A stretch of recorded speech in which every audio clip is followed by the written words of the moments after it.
അമേരിക്കയിലെ കാലിഫോർണിയ സംസ്ഥാനത്ത് സാക്രമെന്റോ എന്ന നഗരത്തിൽ 1990കളുടെ തുടക്കത്തിൽ നടന്ന ഏവരെയും നടുക്കിയ ഒരു പരമ്പര കൊലപാതകങ്ങളുടെയും അതിന് പിന്നിലെ മനസാക്ഷിയില്ലാത്ത ക്രൂരതയുടെയും കഥയാണിത്.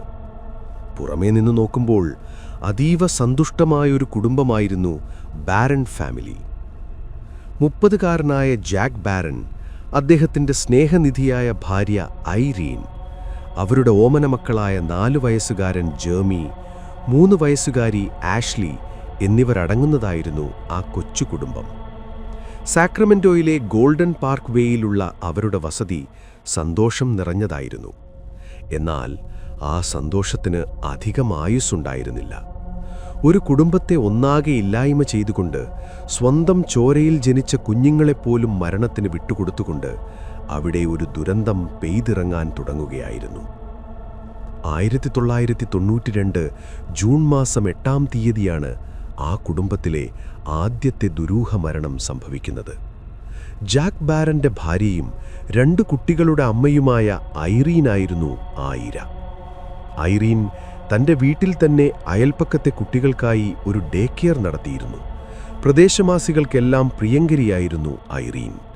പൂർണ്ണ ആരോഗ്യവതിയായിരുന്ന, യാതൊരുവിധ രോഗലക്ഷണങ്ങളുമില്ലാതിരുന്ന 34കാരിയായ ഐറീൻ പതിവ് പോലെ അന്ന് രാത്രി ഉറങ്ങാൻ കിടന്നതായിരുന്നു. എന്നാൽ പിറ്റേന്ന് സൂര്യൻ ഉദിച്ചപ്പോൾ ആ വീട്ടിലുണർന്നത് മരണത്തിൻ്റെ തണുപ്പായിരുന്നു. അന്ന് രാവിലെ ഏകദേശം 7 മണിയോടെയാണ് ക്രിസ്റ്റീന ഹാമിൽട്ടൺ എന്ന സ്ത്രീ തൻ്റെ കുട്ടികളെ ഐറീൻ്റെ ഡേ കെയറിൽ ഏൽപ്പിക്കാനായി ആ വീടിൻ്റെ മുറ്റത്തെത്തിയത്. സാധാരണഗതിയിൽ കുട്ടികളെ സ്വീകരിക്കാനായി ഐറീൻ വീടിൻ്റെ മുൻവാതിൽ തുറന്ന് കാത്തു നിൽക്കാറാണ് പതിവ്. എന്നാൽ അന്ന് വാതിൽ അടഞ്ഞു തന്നെ കിടക്കുന്നത് കണ്ട് ക്രിസ്റ്റീന അത്ഭുതപ്പെട്ടു. അവർ പലതവണ കോളിംഗ് ബെൽ അടിച്ചു നോക്കിയെങ്കിലും അകത്തുനിന്ന് യാതൊരു പ്രതികരണവും ഉണ്ടായില്ല. സമയം വൈകിയതുകൊണ്ടും ജോലിക്ക് പോകേണ്ട തിരക്കുള്ളതുകൊണ്ടും ഐറീൻ ഒരുപക്ഷെ കുളിക്കുകയോ മറ്റോ ആയിരിക്കുമെന്ന് കരുതി ക്രിസ്റ്റീന തന്റെ മകളെ ഒരു ബന്ധുവിൻ്റെ വീട്ടിലാക്കിയ ശേഷം ജോലിസ്ഥലത്തേക്ക് പോയി. എന്നാൽ ഓഫീസിലെത്തിയിട്ടും ക്രിസ്റ്റീനയുടെ മനസ്സ് ശാന്തമായിരുന്നില്ല. രാവിലെ ആ വീടിൻ്റെ മുൻപിൽ നിന്നപ്പോൾ അകത്തുനിന്ന് കുട്ടികളുടെ നേരിയ കരച്ചിൽ കേട്ടുവോ എന്നൊരു സംശയം അവരുടെ ഉള്ളിൽ അവശേഷിച്ചിരുന്നു. ആ ചിന്ത അവരെ വല്ലാതെ അസ്വസ്ഥമാക്കി. ഒടുവിൽ മനസ്സിൻ്റെ സമനില തെറ്റിക്കുന്ന ആ തോന്നലിന് വിരാമമിടാനായി അവർ ഓഫീസിൽ നിന്നും അവധിയെടുത്ത് തിരികെ ഐറീൻ്റെ വീട്ടിലേക്ക് പാഞ്ഞു. 8 മണിയോടെ അവർ വീണ്ടും ആ വീടിൻ്റെ മുറ്റത്തെത്തി. മുൻവാതിൽ അപ്പോഴും അടഞ്ഞു തന്നെ കിടക്കുകയായിരുന്നു. അവർ വീടിന് ചുറ്റും നടന്ന് ജനാലകളിലൂടെ അകത്തേക്ക് നോക്കാൻ ശ്രമിച്ചു. അപ്പോഴാണ് വീടിൻ്റെ പിൻവശത്തെ വാതിൽ പൂട്ടാതിട്ട നിലയിൽ കണ്ടത്. ഒട്ടും വൈകാതെ ക്രിസ്റ്റീന ആ വാതിൽ തുറന്ന് അകത്തേക്ക് കയറി. വീടിനകത്തെ കാഴ്ച ഹൃദയഭേദകമായിരുന്നു. അമ്മയെ വിളിച്ചുകൊണ്ട് കരയുന്ന ജെർമിയും ആഷ്ലിയും. ക്രിസ്റ്റീനയെ കണ്ടയുടനെ 4 വയസ്സുകാരനായ ജെർമി ഓടിവന്ന് തൻ്റെ അമ്മ എഴുന്നേൽക്കുന്നില്ലെന്നും അനങ്ങുന്നില്ലെന്നും പറഞ്ഞ് കരയാൻ തുടങ്ങി. കുട്ടികളെ ആശ്വസിപ്പിച്ചുകൊണ്ട് ക്രിസ്റ്റീന പ്രധാന ബെഡ്റൂമിലേക്ക് ഓടിക്കയറി. അവിടെ കണ്ട കാഴ്ച അവരെ ഞെട്ടിച്ചു. ഐറീൻ ബെഡിൽ അനക്കമില്ലാതെ കിടക്കുന്നു. തലേദിവസം രാത്രി ധരിച്ച നൈറ്റി തന്നെയായിരുന്നു വേഷം. മുഖത്ത് തലേന്നണിഞ്ഞ മേക്കപ്പ് പോലും മാഞ്ഞിട്ടുണ്ടായിരുന്നില്ല. ഐറീൻ്റെ മുഖത്തിന് സമീപം 2 തലയിണകളും രക്തം പുരണ്ട മറ്റൊരു തലയിണയും ചിതറിക്കിടപ്പുണ്ടായിരുന്നു.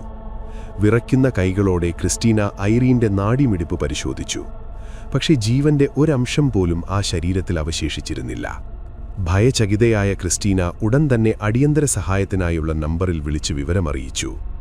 നിമിഷങ്ങൾക്കുള്ളിൽ പാരാമെഡിക്കൽ ടീമും പോലീസും സ്ഥലത്തെത്തി. പക്ഷേ ഐറീൻ മരിച്ചിട്ട് മണിക്കൂറുകൾ പിന്നിട്ടിരുന്നു.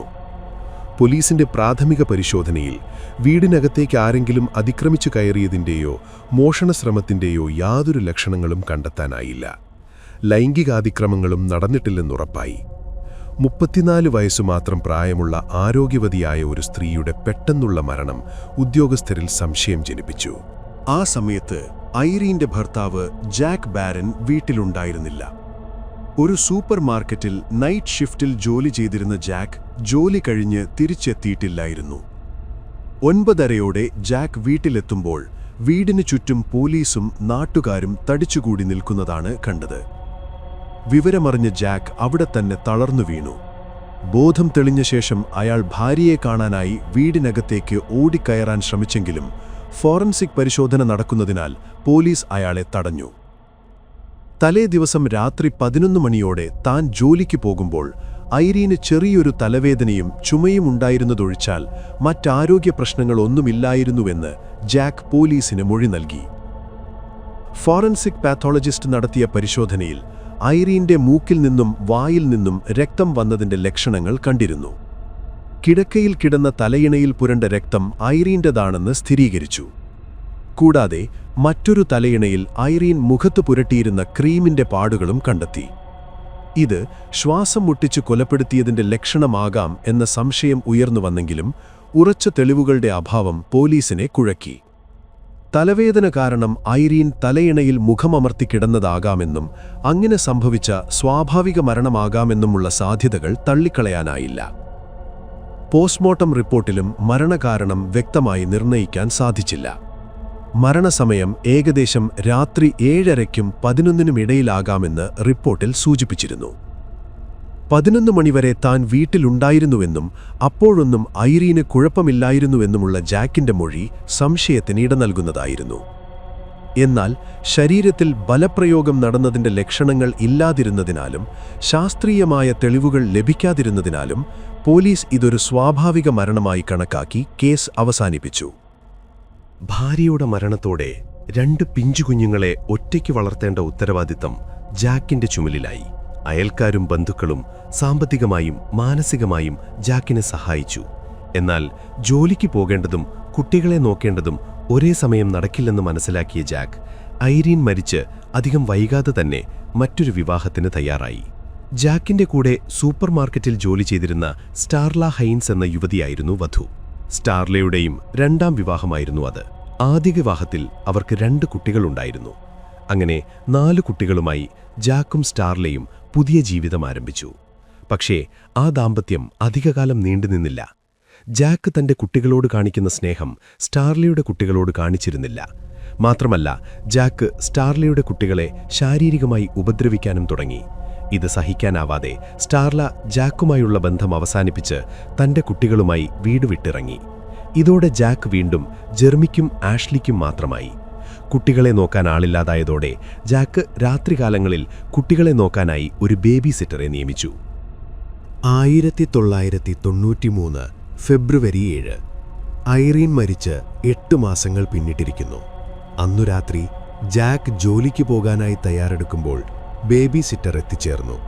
കുട്ടികൾ അപ്പോഴേക്കും ഉറങ്ങിയിരുന്നു. ജാക്ക് ജോലിക്ക് പോയി. പിറ്റേന്നു രാവിലെ ഡ്യൂട്ടി കഴിഞ്ഞ് തിരിച്ചെത്തിയ ജാക്ക് തന്റെ മുറിയിൽ പോയി ഉറങ്ങാൻ കിടന്നു. എന്നാൽ അധികം വൈകാതെ ബേബി സിറ്ററുടെ ഉച്ചത്തിലുള്ള നിലവിളി കേട്ട് ജാക്ക് ഞെട്ടിയുണർന്നു. മൂത്ത മകൻ ജെർമി എഴുന്നേൽക്കുന്നില്ലെന്നും ശ്വാസമെടുക്കുന്നില്ലെന്നും പറഞ്ഞായിരുന്നു ആ നിലവിളി. ജാക്ക് ഓടിച്ചെന്ന് നോക്കുമ്പോൾ 4 വയസ്സുകാരൻ ജെർമി നിശ്ചലനായി കിടക്കുന്നു. ഉടൻ തന്നെ ആശുപത്രിയിലെത്തിച്ചെങ്കിലും മരണം സംഭവിച്ചിരുന്നു. 4 വയസ്സുള്ള പൂർണ്ണ ആരോഗ്യവാനായൊരു കുട്ടിയുടെ പെട്ടെന്നുള്ള മരണം എല്ലാവരെയും ഞെട്ടിച്ചു. ഇത്തവണയും മരണകാരണം കണ്ടെത്താൻ ഡോക്ടർമാർക്ക് കഴിഞ്ഞില്ല.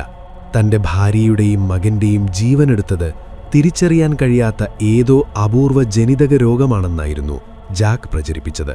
എന്നാൽ നാട്ടുകാർക്കും ബന്ധുക്കൾക്കും ജാക്കിന്റെ പെരുമാറ്റത്തിൽ അസ്വാഭാവികത തോന്നിത്തുടങ്ങിയിരുന്നു. ജെർമിയുടെ മരണത്തിൽ ജാക്ക് വലിയ വിഷമം പ്രകടിപ്പിച്ചിരുന്നില്ല. മാത്രമല്ല, മകൻ മരിച്ച് ദിവസങ്ങൾക്കുള്ളിൽ അവന്റെ കളിപ്പാട്ടങ്ങളും വസ്ത്രങ്ങളുമെല്ലാം ജാക്ക് വീട്ടിൽ നിന്നൊഴിവാക്കിയിരുന്നു. എങ്കിലും തെളിവില്ലാത്തതിനാൽ ഇത്തവണയും നിയമത്തിന് ജാക്കിനെ തൊടാനായില്ല. ഇപ്പോൾ ആ വീട്ടിൽ ജാക്കും മകൾ ആഷ്ലിയും മാത്രം അവശേഷിച്ചു. ഭാര്യയും മകനും നഷ്ടപ്പെട്ട വിധിയുടെ ക്രൂരതയ്ക്കിരയായ പിതാവെന്ന പരിവേഷം ജാക്ക് നന്നായി മുതലെടുത്തു. സമൂഹത്തിൽ നിന്ന് അയാൾക്ക് വലിയ തോതിൽ സഹതാപം ലഭിച്ചു. അപൂർവ ജനിതക രോഗം തന്റെ മകളെയും ബാധിക്കുമോ എന്ന് ഭയപ്പെടുന്ന ഒരു പിതാവായി അയാൾ അഭിനയിച്ചു. ആഷ്ലിയെ പല ഡോക്ടർമാരെയും കാണിച്ചെങ്കിലും അവൾക്ക് യാതൊരുവിധ ആരോഗ്യ പ്രശ്നങ്ങളും ഇല്ലെന്നായിരുന്നു എല്ലാവരും വിധിയെഴുതിയത്. അങ്ങനെ 1 വർഷം കൂടി കടന്നുപോയി. 1994 ഓഗസ്റ്റ് 7. ആഷ്ലിക്കിപ്പോൾ 4 വയസ്സാണ്. അന്ന് രാത്രി ജാക്ക് ജോലിക്ക് പോകാനിറങ്ങുമ്പോൾ പുതിയൊരു ബേബി സിറ്ററായിരുന്നു വീട്ടിലുണ്ടായിരുന്നത്. പോകുന്നതിന് മുൻപ് ജാക്ക് അവരോട് പ്രത്യേകം ഒരു നിർദ്ദേശം നൽകി. പിൻവശത്തെ വാതിൽ പൂട്ടേണ്ടതില്ല, വെറുതെ ചാരിയിട്ടാൽ മതി. ഞാൻ രാവിലെ നേരത്തെ വരുമ്പോൾ ബെല്ലടിച്ച് നിങ്ങളെയും കുട്ടിയെയും ഉണർത്തേണ്ടല്ലോ എന്ന് കരുതിയാണ്. നിഷ്കളങ്കമായ നിർദ്ദേശമാണെന്ന് കരുതി ബേബി സിറ്റർ അതനുസരിച്ചു. പിറ്റേന്ന് രാവിലെ ചരിത്രം വീണ്ടും ആവർത്തിച്ചു. ഡ്യൂട്ടി കഴിഞ്ഞു വന്ന ജാക്ക് ഉറങ്ങാൻ കിടന്നു. എഴുന്നേറ്റ ബേബി സിറ്റർ ആഷ്ലിയെ വിളിക്കാൻ ചെന്നപ്പോൾ കണ്ടത് ജീവനറ്റ ശരീരമാണ്. 2 വർഷത്തിനിടയിൽ ഒരേ വീട്ടിൽ ഒരേ സാഹചര്യത്തിൽ നടക്കുന്ന മൂന്നാമത്തെ മരണം. ഈ വാർത്ത പുറത്തുവന്നതോടെ ജനരോഷം ഇരമ്പി. ഇതൊരു യാദൃച്ഛികതയല്ലെന്നും കൊലപാതക പരമ്പരയാണെന്നും ഐറീനിന്റെ മാതാപിതാക്കൾ ഉറക്കെ വിളിച്ചു പറഞ്ഞു. ജാക്കിനെതിരെ ശക്തമായ അന്വേഷണം വേണമെന്ന് അവരാവശ്യപ്പെട്ടു. തുടർച്ചയായ മരണങ്ങൾ പോലീസിനെയും സമ്മർദ്ദത്തിലാക്കി. അവർ ആഷ്ലിയുടെ മൃതദേഹം വിശദമായ പരിശോധനയ്ക്കയച്ചു. അതോടൊപ്പം മുൻപ് മരിച്ച ഐറീനിന്റെയും ജെർമിയുടെയും മൃതദേഹങ്ങൾ പുറത്തെടുത്ത് വീണ്ടും പോസ്റ്റ്മോർട്ടം നടത്താൻ തീരുമാനിച്ചു. ആധുനിക സാങ്കേതിക വിദ്യയുടെ സഹായത്തോടെ നടത്തിയ പരിശോധനയിൽ നിർണായകമായ വിവരങ്ങൾ ലഭിച്ചു. 3 പേരുടെയും മരണം ശ്വാസം മുട്ടിയാണ് സംഭവിച്ചതെന്ന് സൂചിപ്പിക്കുന്ന ലക്ഷണങ്ങൾ കണ്ടെത്താനായി. എന്നാൽ ജാക്കിനെ അറസ്റ്റ് ചെയ്യാൻ ഇതുമാത്രം മതിയാകില്ലായിരുന്നു. ഇതിനിടയിൽ ജാക്കിനെ പിന്തുണയ്ക്കാൻ ആകെയുണ്ടായിരുന്നത് അദ്ദേഹത്തിന്റെ അമ്മ റോബർട്ട ബട്ട്ലർ മാത്രമായിരുന്നു. തന്റെ മകൻ നിരപരാധിയാണെന്നും ജനിതക രോഗമാണ് മരണകാരണമെന്നും അവർ മാധ്യമങ്ങൾക്ക് മുൻപിൽ വികാരാധീനയായി സംസാരിച്ചു. പോലീസ് നിരീക്ഷണം ശക്തമായതോടെ ജാക്ക് തന്റെ താമസം അമ്മയുടെ വീട്ടിലേക്ക് മാറ്റി. അവിടെ അമ്മ റോബർട്ടയും അവരുടെ ലിവിംഗ് ടുഗെദർ പങ്കാളിയായ ടിമ്മുമായിരുന്നു ഉണ്ടായിരുന്നത്. ടിമ്മിന് ജാക്കിന്റെ സാന്നിധ്യം തീരെ ഇഷ്ടമായിരുന്നില്ല. ഇതേച്ചൊല്ലി വീട്ടിൽ വഴക്കുകൾ പതിവായി. അപ്പോഴെല്ലാം റോബർട്ട മകന്റെ പക്ഷം പിടിച്ചു. സ്വന്തം മകനെ അന്ധമായി വിശ്വസിച്ച ആ അമ്മയ്ക്ക് അതിന് വലിയ വില നൽകേണ്ടി വരുമെന്ന് അവർ അറിഞ്ഞിരുന്നില്ല. 1995 ഫെബ്രുവരി 27 ടിം വീട്ടിലില്ലാതിരുന്ന സമയത്ത് ജാക്ക് വീണ്ടും എമർജൻസി നമ്പറിലേക്ക് വിളിച്ചു. തന്റെ അമ്മ ബെഡ്റൂമിൽ അനക്കമില്ലാതെ കിടക്കുന്നു എന്നായിരുന്നു സന്ദേശം. പോലീസ് സ്ഥലത്തെത്തി പരിശോധിച്ചപ്പോൾ റോബർട്ടയും മരിച്ചതായി കണ്ടെത്തി. എന്നാൽ ഇത്തവണ ജാക്കിന് രക്ഷപ്പെടാനായില്ല. റോബർട്ടയുടെ മുഖത്ത് തലയിണ അമർത്തിയതിൻ്റെ വ്യക്തമായ പാടുകളുണ്ടായിരുന്നു. ശ്വാസം മുട്ടിച്ചാണ് കൊലപ്പെടുത്തിയതെന്ന് തെളിയിക്കാനുള്ള ശക്തമായ തെളിവുകൾ ഇത്തവണ പോലീസിന് ലഭിച്ചു. റോബർട്ടയുടെ കൊലപാതകത്തോടെ പോലീസ് ജാക്കിന്റെ മുഖം മൂടി വലിച്ചു കീറി. ചോദ്യം ചെയ്യലിൽ വിചിത്രമായൊരു മനഃശാസ്ത്രമാണിതെല്ലാം ചെയ്യിച്ചതെന്ന് വ്യക്തമായി. മുൻചൗസൻ സിൻഡ്രോം ബൈ പ്രോക്സി അഥവാ ഫാക്ടീഷ്യസ് ഡിസോർഡർ എന്ന മാനസികാവസ്ഥയായിരുന്നു ജാക്കിന്. മറ്റുള്ളവരുടെ സഹതാപവും ശ്രദ്ധയും പിടിച്ചുപറ്റാനുള്ള തീവ്രമായ ആഗ്രഹമാണിത്. ഇതിനായി ഇവർ സ്വന്തം ഉറ്റവരെ പോലും വേദനിപ്പിക്കാനോ കൊല്ലാനോ മടിക്കില്ല. താൻ സ്നേഹിക്കുന്നവർ മരിക്കുമ്പോൾ സമൂഹം തനിക്ക് നൽകുന്ന പരിഗണനയും സഹതാപവും ജാക്ക് ആസ്വദിച്ചിരുന്നു. സ്വന്തം ഭാര്യയെയും 2 പിഞ്ചുമക്കളെയും ഒടുവിൽ തന്നെ വിശ്വസിച്ച അമ്മയെയും അയാൾ കൊലപ്പെടുത്തി. 2000 ആണ്ടിലാണ് ഈ കേസിന്റെ വിചാരണ കോടതിയിൽ ആരംഭിച്ചത്. പ്രോസിക്യൂഷൻ നിരത്തിയ തെളിവുകൾക്ക് മുൻപിൽ ജാക്കിന് പിടിച്ചു നിൽക്കാനായില്ല. തലയിണയുപയോഗിച്ച് ശ്വാസം മുട്ടിച്ചാണ് അയാൾ 4 പേരെയും കൊലപ്പെടുത്തിയതെന്ന് കോടതി കണ്ടെത്തി. യാതൊരുവിധ കുറ്റബോധവുമില്ലാത്ത ആ മനുഷ്യന് കോടതി 4 ജീവപര്യന്തം തടവുശിക്ഷ വിധിച്ചു. പരോളില്ലാത്ത ജീവപര്യന്തമായതിനാൽ അയാൾക്കിനി ഒരിക്കലും പുറം ലോകം കാണാനാവില്ല. ഈ കേസ് ബാക്കിവെക്കുന്നത് ഒരു പിടി ചോദ്യങ്ങളാണ്. ഐറീന്റെ മരണത്തിൽ തന്നെ കൃത്യമായ അന്വേഷണം നടന്നിരുന്നെങ്കിൽ, അല്ലെങ്കിൽ ജെർമിയുടെ മരണത്തിലെങ്കിലും പോലീസ് ഉണർന്നു പ്രവർത്തിച്ചിരുന്നെങ്കിൽ, ഒരുപക്ഷേ ആഷ്ലിയുടെയും റോബർട്ടയുടെയും ജീവൻ രക്ഷിക്കാമായിരുന്നു. ശാസ്ത്രത്തിനും നിയമത്തിനുമുണ്ടായ വീഴ്ച 3 നിരപരാധികളുടെ ജീവനാണ് അപഹരിച്ചത്. സ്നേഹവും സംരക്ഷണവും നൽകേണ്ട കരങ്ങൾ തന്നെ കൊലക്കയറാകുമ്പോൾ ആരെ വിശ്വസിക്കണം എന്ന ചോദ്യം ഈ സംഭവം അവശേഷിപ്പിക്കുന്നു. മനുഷ്യന്റെ മനസ്സിന്റെ ഇരുണ്ട വശങ്ങളെക്കുറിച്ചുള്ള ഭയാനകമായ ഓർമ്മപ്പെടുത്തലാണ് ജാക്ക് ബാരൻ എന്ന ക്രൂരനായ കൊലപാതകി. ഇതേപോലത്തെ ഇന്ത്യയിൽ അകത്തും പുറത്തും നടന്നതുമായ ക്രൈം ഇൻവെസ്റ്റിഗേഷൻ സ്റ്റോറീസ് പ്ലേലിസ്റ്റിൽ ആഡ് ചെയ്തിട്ടുണ്ട്. കേൾക്കുക, അഭിപ്രായം അറിയിക്കുക.